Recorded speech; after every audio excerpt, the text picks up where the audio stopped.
जम्मू कश्मीर के कल्चर वाली सीरीज़ हम स्टार्ट कर चुके थे, जिसमें सबसे पहले हमने स्टार्ट किया था लैंग्वेज और लिटरेचर वाला सेक्शन। पार्ट 1 में हमने कश्मीरी लैंग्वेज के बारे में समझा, कुछ बेसिक टर्म सीखी, उसकी हिस्ट्री क्या थी, स्क्रिप्ट क्या थी, ओरिजिन क्या था, वो सब कुछ हमने कवर कर लिया था। उसी तरीके से आज की इस वीडियो में हमने डोगरी लैंग्वेज को समझना है, क्योंकि एक बड़ी लैंग्वेज है। इसके साथ में किसी और लैंग्वेज को ऐड नहीं कर सकते। जैसे कश्मीर को सेपरेट वीडियो में डिस्कस करा, वैसे डोगरी को सेपरेट वीडियो में डिस्कस करने वाले हैं। ये कल आपको ऑलरेडी बता चुका था, रिवाइज करवा दूँ एक बार आपको कि जम्मू कश्मीर में पहले दो ऑफिशियल लैंग्वेज हुआ करती थी, उर्दू और इंग्लिश। जब Jammu Kashmir official languages act आया था हमारे सामने 2020 में, इसके बाद से कश्मीरी, डोगरी और हिंदी को भी ऑफिशियल लैंग्वेज बनाया गया। तो आज के टाइम पे 5 ऑफिशियल लैंग्वेजेस है जम्मू कश्मीर की, जिसमें डोगरी नाम भी आपको देखने को मिलता है। अब जैसा कि आपको कल की वीडियो में कश्मीरी लैंग्वेज के बारे में बताया था, तो डोगरी लैंग्वेज को जो अल्फ़ाबेट्स, जैसे इंग्लिश में ABC होता है या हिंदी में का खा, उर्दू में अलिफ बे पे होता है, कश्मीरी लैंग्वेज में अलिफ बे पे कुछ वर्ड्स अलग से ऐड होते हैं। वैसे डोगरी लैंग्वेज की भी जो अल्फ़ाबेट्स वाली सीरीज़ है वो आपके सामने स्क्रीन में आ रही है। इसमें वॉवल्स हैं, कॉन्सोनेंट्स हैं। जैसे आपको यहाँ पर देखने को मिल रहा होगा का, अगर आपको लिखना होगा, एक सेकेंड रुक जाइए। जैसे अगर आपको का लिखना होगा तो का की शेप किस तरह की होती है, ये शेप आपके सामने बनी हुई है। खा की शेप कैसी है, गा की शेप कैसी है, तो इस तरह के वर्ड्स आपके सामने स्क्रीन में आ रहे हैं। ये आपको थोड़ा आइडिया लग रहा होगा, आपके सामने कहीं पे ये लिखे होंगे वर्ड्स, तो पहचान सकोगे ये डोगरी लैंग्वेज है। हालांकि किसी को पंजाबी लैंग्वेज आती है तो कुछ कॉमन वर्ड पंजाबी के भी तो कुछ हद तक वहाँ से आपको देखने को मिलते होंगे। जैसे पंजाबी में यर लव शाह आता है, यहाँ पे भी वैसे कुछ हद तक वैसे ही लिखा हुआ है ना। सभी लैंग्वेज नहीं है, लेकिन ऐसे बता रहा हूँ मैं कि उसकी तरह कुछ वर्ड्स यहाँ पर आपको देखने को मिलते हैं, कुछ ही आपको देखने को मिल रहे हैं।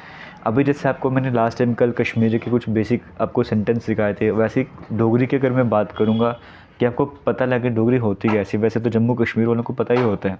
जैसे अगर पूछ रहा था आर यू हंग्री, कि आपको भूख लगी है, जैसे कोई बड़ा किसी छोटे को बोलते थे को भूख लगी है, उसको बोलते हैं भूख लगा दिए तो, भूख लगा दिए तो गई, आई एम वेरी हंग्री, मेरे को बड़ी ज़्यादा भूख लगी है। तो बोलते हैं मती भूख लगा दी है मिकी, नो मुझे कुछ और चाहिए, तो नहीं किशोर, इस तरह से बोलते हैं। थैंक यू बोलना तो धन्यवाद उसको बोल देंगे। ऑल फाइन एट होम, इसको इस तरह से आपको समझ रहा होगा बेसिकली कि उर्दू में जो डोगरी में टोन आती है। हालांकि मैं एग्जैक्टली टोन तो नहीं यूज़ कर रहा हूँ, लेकिन हाँ किस तरह से वर्ड्स डोगरी के सामने आते हैं वो आपको समझ आ रहा होगा। फिलहाल आगे की तरफ बढ़ते हैं। अब ओरिजिन की तरफ बढ़ते हैं। जैसे कश्मीरी लैंग्वेज का भी ओरिजिन आपको इस तरह से देखने को मिल रहा था कि इंडियन यूरोपियन लैंग्वेजेस एक बड़ा ग्रुप आता है, उसके अंडर आती है इंडियन आर्यन लैंग्वेजेस। अब जो इंडियन आर्यन लैंग्वेजेस आ रही है, इसके अंडर आती है वेस्टर्न पहाड़ी। ये वेस्टर्न पहाड़ी से जाके तो है डोगरी लैंग्वेज निकलती है। सबसे बड़ा ग्रुप इंडो यूरोपियन लैंग्वेज का है। इंडो यूरोपियन से निकली Indo Aryan language, Indo Aryan language से निकली वेस्टर्न पहाड़ी, फिर वेस्टर्न पहाड़ी से निकलती है डोगरी लैंग्वेज। कल की वीडियो में क्या था, सारा सिस्टम सेम था, या फिर दार्दिक था। दार्दिक वाली लैंग्वेज से कश्मीरी लैंग्वेज आ रही थी। तो आज डोगरी पढ़ रहे तो वेस्टर्न पहाड़ी से डोगरी लैंग्वेज सामने आ रही है ना। लास्ट की वीडियो की रिविजन पे सामने होती जा रही है। अब स्क्रिप्ट की बात करते हैं। स्क्रिप्ट क्या थी, देखो ऐसे अगर हम जनरली बात करें, सबसे बड़ी script Brahmi script. Brahmi script से निकली शारदा स्क्रिप्ट। शारदा स्क्रिप्ट से और कई सारे स्क्रिप्ट है, जैसे गुरुमुखी पंजाबी वाली होगी। एक आती है टकरी स्क्रिप्ट, है ना। टकरी स्क्रिप्ट की बात करें, इसी से हमारी जो है डोगरी स्क्रिप्ट आपको देखने को मिलती है। तो जो पहले जैसे हमारे जम्मू कश्मीर डोगरा कल्चर जब चल रहा था, डोगरा का शासन चल रहा था, तब जो डोगरी लैंग्वेज लिखी जा रही थी वो डोगरी अक्षर स्क्रिप्ट में लिखी जा रही थी, जो कि जिसे कहा जाता है कि इसकी अडाप्टेशन थी या इसके सिमिलर थी, जैसा मर्जी कह लो। लेकिन हाँ, उस टाइम में जो डोगरी लिखी जा रही थी वो कौन सी स्क्रिप्ट थी डोगरी की, डोगरी अक्षर स्क्रिप्ट उसे कहा जाता था। ये बड़ा इंपॉर्टेंट आपको समझना है, आपकी बेसिक नॉलेज के भी काम आता है, एग्जाम पॉइंट ऑफ व्यू से भी काम आता है। और ये ऑफिशियल स्क्रिप्ट भी थी जम्मू कश्मीर की। जब महाराजा रणबीर सिंह का टाइम चल रहा था, उस टाइम पे ये ऑफिशियल स्क्रिप्ट भी थी जम्मू कश्मीर की। लेकिन उसके बाद चेंज होता गया सब कुछ सिस्टम वगैरह, और आज जो इसे लिखा जाता है वो देवनागरी स्क्रिप्ट में लिखा जाता है।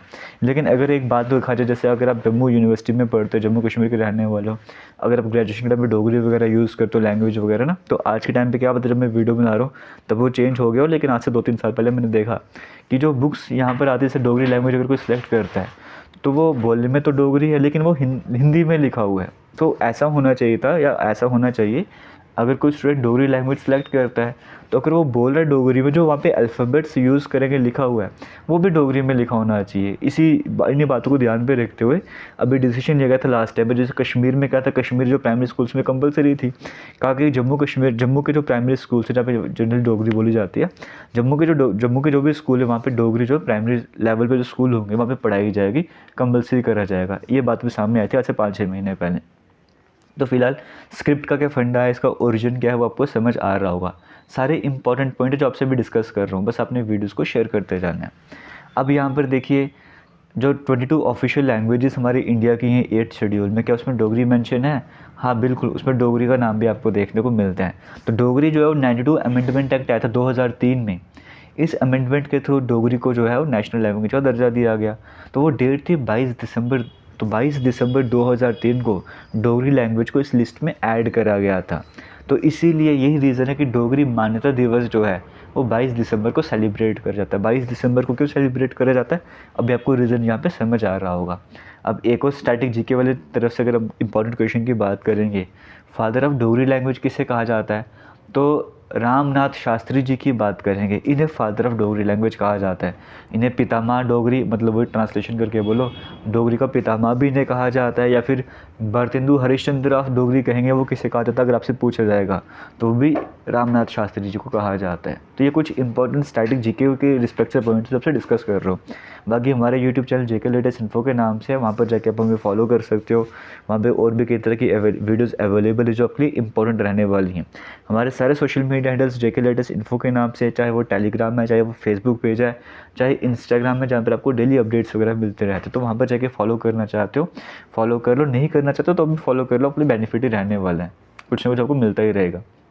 आगे चलते हैं और इम्पोर्टेंट क्या रहने वाला है। अभी देखो थोड़ा सा आपको और कुछ इंपॉर्टेंट पॉइंट्स मैं आपको समझाना चाहूँगा। अगर आप जम्मू कश्मीर के रहने वाले हो तो आपको ये नहीं करना है कि मैं कश्मीर में रहता हूँ तो मुझे सिर्फ कश्मीरी आनी चाहिए। ऐसा नहीं है कि मुझे डोगरी की नॉलेज नहीं होनी चाहिए। आप जम्मू कश्मीर के रहने वाले हो, बिल्कुल 100% तो नहीं, लेकिन कुछ हद तक आपको कश्मीरी भी आनी चाहिए, कुछ हद तक डोगरी भी आनी चाहिए, सभी लैंग्वेजेस की नॉलेज आपको होनी चाहिए। अब यहाँ पर देखिए, जैसे यहाँ पे नाम आपको देखने को मिल रहा है, फ्रेडरिक ड्रू की बात करेंगे। इन्होंने जो काम कर जम्मू कश्मीर टेरिटरीज वाली बुक जिन्होंने लिखी थी 1975 में, इसमें इन्होंने डोगरी ग्रामर का जो स्ट्रक्चर बताया हमें कि किस तरह का स्ट्रक्चर हुआ करता था। ज्योतिष विश्वेश्वर जी की बात करेंगे, इन्होंने लीलावती जो कि मैथमेटिक्स पे जो किसी ने काम करा हुआ था उसे ट्रांसलेट करके डोगरी में लाया था कि मैथमेटिक्स डोगरी में सीख लो।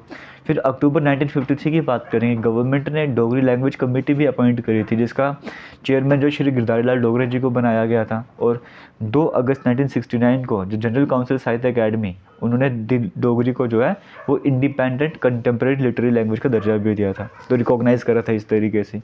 ये सारे पॉइंट कौन से आपकी जीके पॉइंट ऑफ व्यू से इंपॉर्टेंट रहने वाले हैं। अब बातें और इम्पोर्टेंट क्या रहने वाला है। डोगरी जैसे अगर हम बात करेंगे, जैसे आपको मैंने बताया था कल की लैंग्वेज में कश्मीर की बात करेंगे ना, तो कश्मीरी से कश्मीरी में बोली गई, या उसका डायलेक्ट जो है किश्तवाड़ी लैंग्वेज वो भी उसी की तरह लगता है तो वो किश्तवाड़ में बोला गया। वैसे अगर हम डोगरी लैंग्वेज की बात करेंगे, ये जम्मू रीजन में बोला जाता है। अब ऐसा नहीं कि सिर्फ जम्मू कश्मीर में जम्मू में बोला जाएगा, नहीं, हिमाचल प्रदेश में भी कुछ जगह पे बोला जाता है। नॉर्दर्न पंजाब की बात करेंगे बोला जाता है। इवन जो पीओके वाले एरियाज है पाकिस्तान के कुछ एरियाज, वहाँ पे भी आज के टाइम पे डोगरी बोली जाती है। तो जो भी डोगरी बोलते हैं उन्हें क्या कहा जाता है, उन्हें डोगराज कहा जाता है, बड़ा सिंपल सा है। और जो डोगरी स्पीकिंग रीजन है उसे क्या कहा जाता है, डुग्गर प्रदेश, डुग्गर कहा जाता है ना। अब जो सबसे पुराना रेफरेंस था डोगरी का कि हाँ डोगरी जहाँ पे डुग्गर वर्ड यूज़ कर गया था, वो हमें कहाँ से मिलता है, वो अमीर खुसराव की बात करें जो पोइट रहे थे, 1317 का टाइम पीरियड था। 1250-60 से लेकर आगे 13 कुछ तक का टाइम पीरियड था इनका। अमीर खुसराव की बात करेंगे, इनकी एक बुक थी नो सिफिर, 9 हेवंस की बात करेंगे, इसमें डुग्गर का नाम मेंशन करेगा। तो अर्लीस्ट रिटर्न जो रिकॉर्ड हमें मिलता है वो अमीर खुसराव के नूर सिफिर से देखने को मिलता है। ये बड़ा इंपॉर्टेंट पॉइंट है।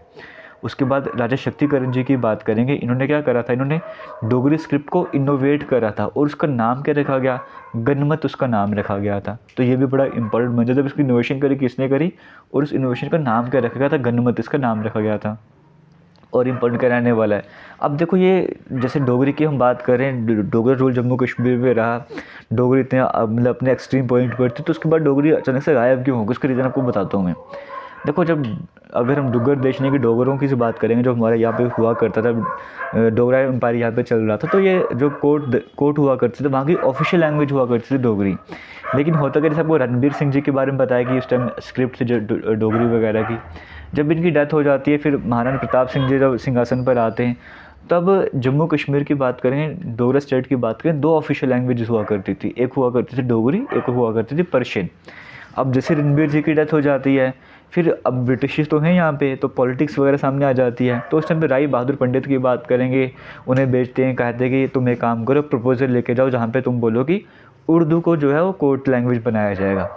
अब वो देखो खेल किस तरह से खेला जाता है, पॉलिटिक्स किस तरह से होती है कि जो वहाँ पे जाते हैं, ये जो मैंने बात की राजा बहादुर पंडित की बात करेंगे, जब ये आते हैं महाराजा प्रताप सिंह के दरबार पे, तो वहाँ पे क्या बोलते हैं वो सामने के सामने लिखा गया। ये कहते हैं कि ये अच्छे से पता है कि पर्शियन जो है वो जम्मू में नहीं बोली जाती है, ना ही कि वहाँ के लोग पर्शियन लैंग्वेज को समझते हैं, इसलिए ज़रूरी बन जाता है कि जो बिज़नेस वगैरह जो भी कोर्ट का काम काज है वो ऐसी लैंग्वेज में होनी चाहिए जो कि लोगों को समझ आए। तो उर्दू जो है वो हमें, क्योंकि वो मैक्सिमम लोग जानते, तो हम चाहते हैं कि उर्दू जो है उसे कोर्ट की लैंग्वेज बनाया जाए। इस तरह की बात सामने रखेगी। तो इस तरीके से काम करें। देखो को जम्मू कश्मीर की लैंग्वेज कौन सी थी, एक डोगरी थी और एक पर्शियन थी। तो जब मेंशन करेगा राजा के सामने कि हाँ पर्शियन तो यहाँ की लैंग्वेज है नहीं, लोग समझते नहीं पर्शियन, तो पर्शियन में काम कैसे होगा, उर्दू को। जबकि वो डोगरी भी वहाँ पे मेंशन कर सकते थे कि हाँ पर्शियन लैंग्वेज सबको समझ नहीं आती है, डोगरी ऑलमोस्ट सबको समझ आती है, तो वे काम करो कि डोगरी को कोर्ट लैंग्वेज, डोगरी का नाम ही वहाँ पे मेंशन नहीं करा गया, पर्शियन का नाम और उर्दू का नाम मेंशन कर देगा, कहा कि उर्दू लोगों को समझ आती है तो उर्दू को कोर्ट लैंग्वेज बना दो। तो इस तरह से डोगरी का जो स्टेटस है धीरे धीरे ख़त्म होता जा रहा था, तो उर्दू एग्जिस्टेंस में आ रही थी। और उर्दू उसके बाद आप देखते हो उर्दू की इंपॉर्टेंस आज भी कितनी ज़्यादा बन जाती है, तो इसलिए उर्दू जो है उसे कोर्ट लैंग्वेज बनाया गया था। इस तरह से जो डोगरी लैंग्वेज की बात करें वो आपको इतनी ज़्यादा देखने को नहीं मिल रही थी। और फिर फेब 1889 की बात करेंगे, महाराजा प्रताप सिंह की बात करेंगे, वो इस प्रपोजल को एक्सेप्ट कर लेते हैं और सर्कुलर निकाला जाता है, यहाँ पे बोल दिया जाता है कि हाँ उर्दू जो है वो सब्स्टिट्यूट मानी जाएगी पर्शियन का। और इस तरह से जो मैंने आपको कहानी बताई वो आपके सामने स्क्रीन में थी। तो फिलहाल ये थी आज की इस वीडियो जिसमें पे मैं आपको डोगरी लैंग्वेज के बारे में बताया। कल की वीडियो में आपको कश्मीरी लैंग्वेज के बारे में बताया था। ये सारी वीडियोस जो हैं वो जम्मू कश्मीर कल्चर के नाम से, जम्मू कश्मीर हेरिटेज कल्चर के नाम से प्लेलिस्ट बनेगी, वहाँ पर देखने को मिलेंगी। क्या पता आने वाले टाइम पे जब आप ये वीडियो देख रहे हो, मैंने कई सारी और वीडियोस भी बना दी होंगी, तो अपने उस प्लेलिस्ट में जाना है, वहाँ पर जाके वीडियोस को देखना है। तो फिलहाल आज के इस वीडियो को एंड करेंगे। उम्मीद करता हूँ आपको सीखने को कुछ ना कुछ ज़रूर मिला होगा। थैंक यू एंड जय हिंद।